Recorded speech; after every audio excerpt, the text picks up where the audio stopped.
if you sell print on demand on Etsy. Here's a very common piece of advice that I really don't recommend because it's actually against Etsy's terms of service. A lot of videos will tell you to come out to Creative Fabrica, head to the pod section, and then look for anything that has this full pod usage allowed, meaning that you can use an image like this as is. But here's what they don't tell you.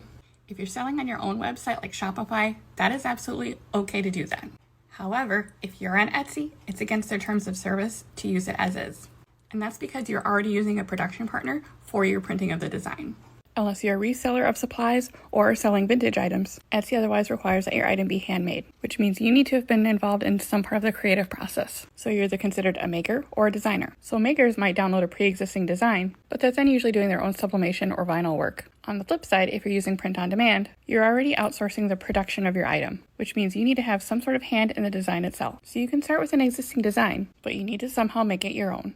As an alternative, what you can do, if you're needing a little help with the design process, which is totally okay, you can use clip art like this where there's a variety of images to pick from. It's still pod allowed. Then you can simply add that into Canva and adjust as needed. These are all transparent backgrounds to create your own design that you can add to a mock-up and post on Etsy.